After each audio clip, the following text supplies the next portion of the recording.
हिंदी विभाग राव बहादुर नारायणराव मोराव के महाविद्यालय श्रीरामपुर। आज हम FY BA कक्षा के अंतर्गत हिंदी प्रश्न पत्र 1A के पाठ्य पुस्तकेतर पाठ्यक्रम के अंतर्गत जो टॉपिक है हिंदी सॉफ्टवेयर की जानकारी, इस पर विचार करेंगे। दोस्तों, आज कंप्यूटर का युग है। कंप्यूटर में दो प्रकार के भाग होते हैं, एक सॉफ्टवेयर और दूसरा हार्डवेयर।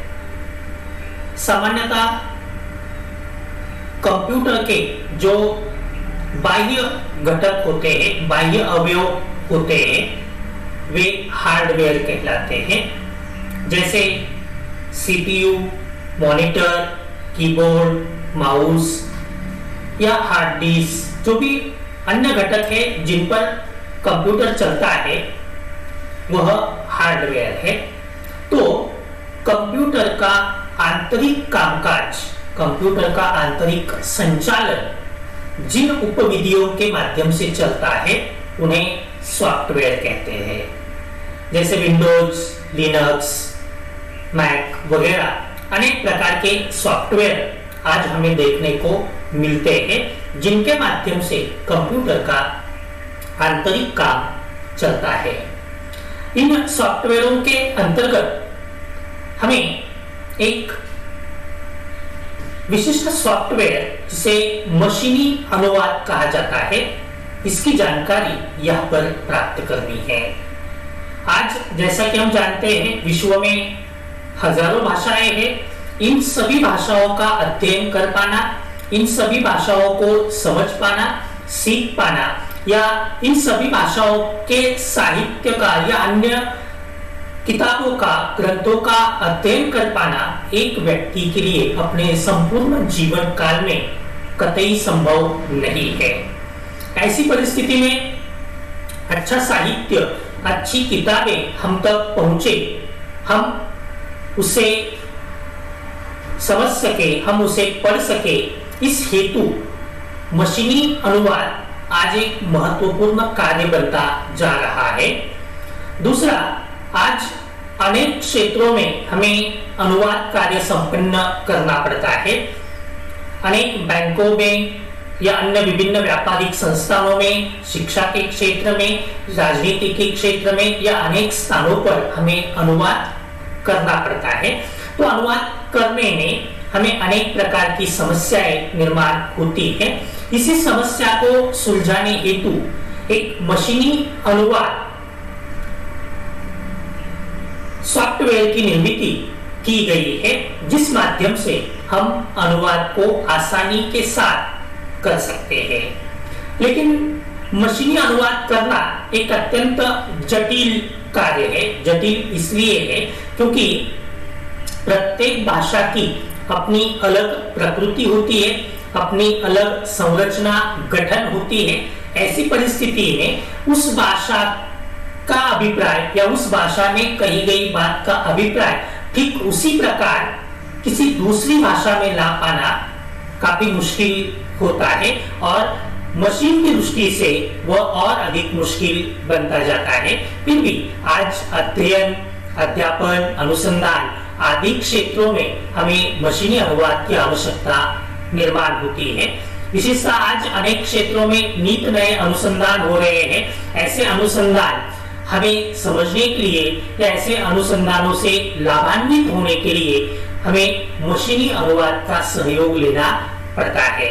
हाँ, आज ठीक है कि मशीनी अनुवाद में कुछ त्रुटियां अवश्य है, लेकिन एक दिन आएगा कि जिस समय मशीनी अनुवाद अधिक व्यापक मात्रा में होने लगेगा और उससे हम अधिक व्यापक मात्रा में अपने ज्ञान को बढ़ा सकेंगे, अपने ज्ञान का विकास कर पाएंगे और समय की भी बचत कर पाएंगे। तीसरी बात ये भी है कि जिस देश में अनेक भाषाएं हैं, ऐसे देश को एक सूत्र में बांधने के लिए भी मशीनी अनुवाद की आवश्यकता है। और विशेषतः ये बात हमारे भारत के लिए विशेष महत्वपूर्ण है, क्योंकि हम जानते हैं भारत में अनेक भाषाएं हैं। ऐसी परिस्थिति में एक भाषा का व्यक्ति दूसरी भाषा के व्यक्ति के किसी ग्रंथों को समझना चाहता है, या एक भाषा का व्यक्ति दूसरी भाषा के व्यक्ति द्वारा लिखित किसी पुस्तक को समझना चाहता है, पढ़ना चाहता है, तो वह मशीनी अनुवाद के माध्यम से उसे समझ सकता है या उसे पढ़ सकता है। और यही कारण है कि आज मशीनी अनुवाद की विभिन्न प्रणालियों का निर्माण हमारे देश में किया जाने लगा है। तो इन्हीं प्रणालियों का अध्ययन हम आगे करेंगे। कौन कौन सी प्रणालियां हमारे पास उपलब्ध है? तो ये कुछ प्रणालियां हैं जिसमें वेबसाइट, मंत्र राजभाषा, गूगल अनुवाद, वेबल फिश, आंग्ल भारती, मंत्रा अनुवाद 5.0 और हिंदी से पंजाबी अनुवाद। ये कुछ मशीनी अनुवाद की प्रणालियां हमारे देश में प्रचलित है। इन्हीं का संक्षेप में परिचय हम देखते हैं। सबसे पहले वेबसाइट। ये वेबसाइट भारत सरकार द्वारा बनाई गई है और भारत सरकार द्वारा http://rajbhasha.net नाम की वेबसाइट बनाई गई है। ये वेबसाइट क्या करती है? इस वेबसाइट में आप किसी भी फॉन्ट का दूसरे फॉन्ट में रूपांतरण कर सकते हैं। विशेषता कृतिदेव से यूनिकोड तथा यूनिकोड से कृतिदेव में रूपांतरण करने के लिए ये वेबसाइट काफी उपयोगी मानी जाती है। इनमें कृतिदेव 10 या कृतिदेव 15 का यूनिकोड फॉन्ट में रूपांतरण हो सकता है, या किसी यूनिकोड फॉन्ट में लिखी हुई सामग्री का हम कृतिदेव में भी रूपांतरण कर सकते हैं। ये एक उपयोगी वेबसाइट है। इसके लिए आपको करना क्या है? इसके लिए आपको सबसे पहले कृतिदेव 10 से अगर आपको किसी अन्य फॉन्ट में या मंगल फॉन्ट में या यूनिकोड फॉन्ट में आपको रूपांतरण करना है, तो आप जब इस वेबसाइट पे जाएंगे तब आपको विभिन्न प्रकार के टूल्स वहां दिखाई देंगे। वहां उसमें से आप ट्रांसलेशन टूल्स में जाएंगे तो सबसे पहले दो बॉक्स आपको नजर आएंगे। पहले बॉक्स में आपको कृतिदेव 10 में जो आपका टाइप टेक्स्ट है वो वहां पर कॉपी पेस्ट करना है, या वहां पर सीधा टाइप भी कर सकते हैं, लेकिन वहां पर टाइप करने में अधिक समय लगेगा। इसलिए अगर आप पहले से कोई टेक्स्ट टाइप करके रखते हैं और फिर उस टेक्स्ट को कॉपी करके आप उस बॉक्स में पेस्ट कर दे, फिर आपको एक नीचे ट्रांसलेशन का बटन मिलेगा। आप उस ट्रांसलेशन के बटन को क्लिक कर, जैसे आप उस ट्रांसलेशन बटन को क्लिक करेंगे वैसे ही यूनिकोड का जो नीचे बॉक्स होगा उस बॉक्स में आपको आपका ट्रांसलेशन हुआ या अनुवादित हुई जो सामग्री है वो प्राप्त होगी। दूसरा, इसके उल्टा अगर आपको करना है, आपको यूनिकोड से कृतिदेव में ट्रांसलेशन करना है, तो यूनिकोड के बॉक्स में आप आपकी सामग्री पेस्ट कर दीजिए और फिर जो ऊपर के तीर वाला बटन है उसे दबा दीजिए। आपको आपकी सामग्री का अनुवाद जो है वह कृतिदेव में मिल जाएगा। इस प्रकार से कृतिदेव से यूनिकोड और यूनिकोड से कृतिदेव के विभिन्न जो फॉन्ट्स है उसके अंतर्गत ट्रांसलेशन या अनुवाद कार्य करने के लिए ये वेबसाइट अत्यंत उपयोगी मानी जाती है। दूसरा मशीनी अनुवाद का साधन है मंत्र राजभाषा, जिसे मशीन असिस्टेंट ट्रांसलेशन टूल कहा जाता है। यह भी राजभाषा विभाग गृह मंत्रालय द्वारा विकसित किया गया सॉफ्टवेयर है, जिसे उन्होंने CDAC पुणे के सहयोग द्वारा निर्माण किया है। CDAC पुणे के अप्लाइड आर्टिफिशियल इंटेलिजेंस ग्रुप द्वारा इसका निर्माण किया है और उसे भारत सरकार के राजभाषा विभाग द्वारा स्वीकार कर लिया गया है। ये भी एक मशीन साधित अनुवाद सिस्टम है। इसमें आप मशीन के माध्यम से अनुवाद कार्य कर सकते हैं। विशेषता राजभाषा के प्रशासनिक, वित्तीय, कृषि, लघु उद्योग, सूचना प्रौद्योगिकी, स्वास्थ्य, रक्षा, बैंकिंग आदि जो विभिन्न क्षेत्र है, इन क्षेत्रों के दस्तावेजों का अंग्रेजी से हिंदी में अनुवाद करने के लिए इस साधन का उपयोग किया जाता है। क्योंकि हम जैसा कि हम जानते हैं सरकारी कार्यालयों के अंतर्गत अगर कोई डॉक्यूमेंट्स अंग्रेजी में है तो उनका हिंदी में अनुवाद करना अनिवार्य होता है, और इसी कारण इस सॉफ्टवेयर का निर्माण जो है वो किया गया है ताकि अंग्रेजी से हिंदी में अनुवाद कार्य आसान हो, क्योंकि सभी दस्तावेजों का अगर मनुष्य अनुवाद करने लग जाए उसमें काफी समय व्यतीत होता है। ऐसी परिस्थिति में कम से कम समय में टेक्नोलॉजी के द्वारा आप अनुवाद का कार्य आसानी के साथ कर सकते हैं, और इसे आप https://mantra-rajbhasha.rbaai.in इस वेबसाइट पर देख सकते हैं। ये इस वेबसाइट पर आपको ये टूल्स, ये साधन प्राप्त होगा, और जिस माध्यम से आप अनुवाद का कार्य अत्यंत आसानी के साथ संपन्न कर सकते हैं। तीसरा साधन है गूगल अनुवाद। गूगल द्वारा अनुवाद कार्य को आसान बनाने के लिए इस सॉफ्टवेयर का निर्माण 2017 में किया गया है।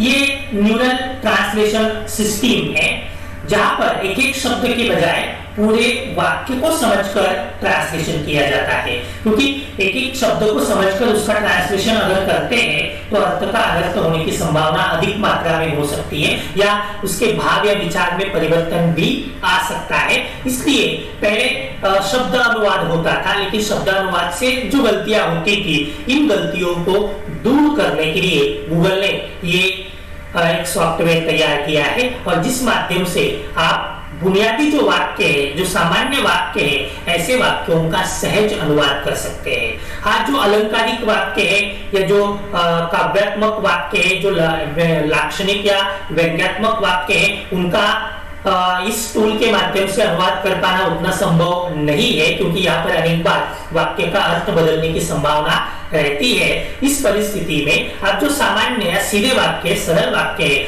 ऐसे सरल वाक्यों का आसानी के साथ अनुवाद इस टूल के माध्यम से आप कर सकते हैं।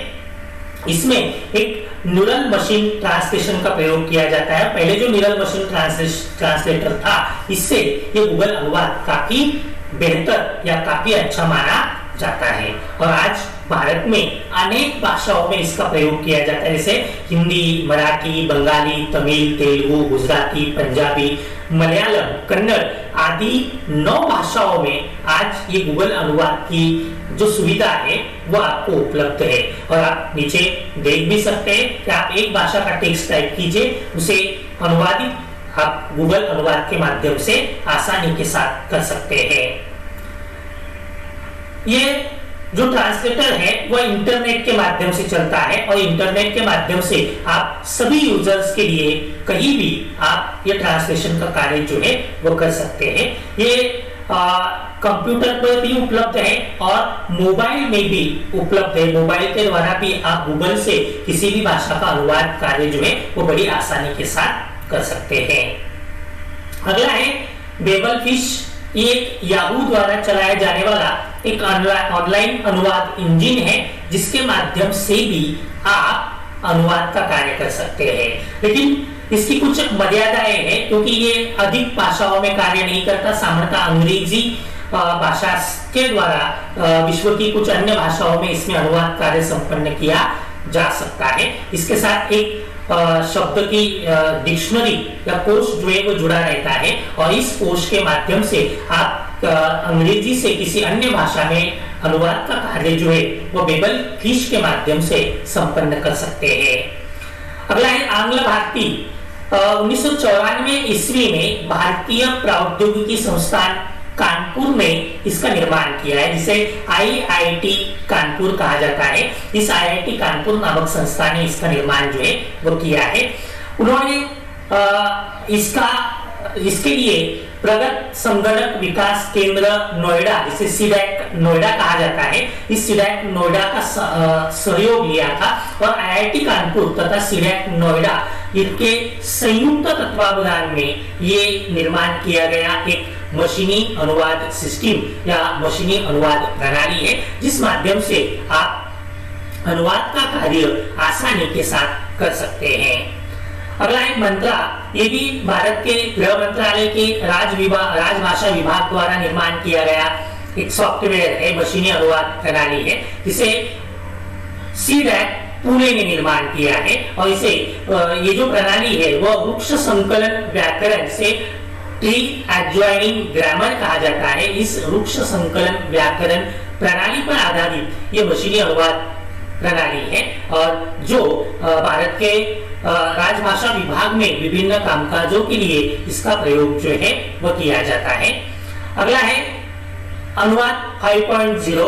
श्रीमती अंजलि रॉय चौधरी ने एक निजी संस्था के द्वारा, जिसका नाम है सुपर इन्फोसॉफ्ट प्राइवेट लिमिटेड नई दिल्ली, इस संस्था के माध्यम से अंजलि राय चौधरी जी ने इसका विकास जो है वो किया है और ये भी आज एक उपयोगी मशीनी अनुवाद प्रणाली के रूप में माना जाता है।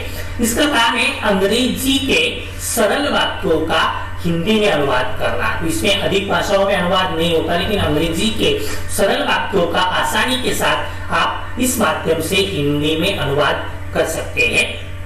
यह अनुवाद के लिए प्रयोग की गई एक अत्यंत अच्छी प्रणाली है, जिसमें उन्होंने एक शब्दकोश को समाविष्ट किया है और एक विशिष्ट शब्दकोश इसके साथ जोड़ा है, जिस माध्यम से यह अनुवाद काम जो है वह करता है। बैंक, कृषि, भाषा विज्ञान, तकनीकी, प्रशासनिक आदि क्षेत्रों की जो अंग्रेजी शब्दकोश है वह इसके साथ जोड़ दिए गए हैं और इस माध्यम से अनुवाद का कार्य संपन्न किया जाता है। और 8वां है हिंदी से पंजाबी अनुवाद। 2009 ईस्वी में पंजाब विश्वविद्यालय में गोयल और लेहल के द्वारा हिंदी से पंजाबी भाषा में अनुवाद करने के लिए इस मशीन का निर्माण जो है या इस मशीनी अनुवाद प्रणाली का विकास जो है वो किया गया है। इस प्रणाली में पूर्व संपादन का कार्य तो होता ही है, साथ में इसके साथ हिंदी पंजाबी शब्दकोश जोड़ा गया है, जिस माध्यम से शब्दों का अनुवाद किया जाता है। केवल अनुवाद ही का इसमें नहीं होता, अनुवाद के साथ साथ किसी शब्द का या वाक्य का रूपात्मक विश्लेषण, बहुविकल्पी शब्द, लिप्यंतरण या पश्च संपादन आदि काम भी आप कर सकते हैं। मतलब मशीनी अनुवाद तो होता ही है, लेकिन उसके साथ साथ उस अनुवाद का पूर्व संपादन, उसके पर्टिकुलर अगर कहीं कुछ गलतियां हो जाती है तो उन गलतियों को सुधारने के लिए आप इसका पश्च संपादन कर सकते हैं। इसमें कुछ आप गलतियों को सुधार सकते हैं और ऐसा माना जाता है कि लगभग 95% ये सही मात्रा में काम करता है या 95% ये सही अनुवाद कर सकता है। इस प्रकार से अनेक सिस्टम्स हमारे पास उपलब्ध है, जिस माध्यम से हम अनुवाद का कार्य आसानी के साथ कर सकते हैं। धन्यवाद।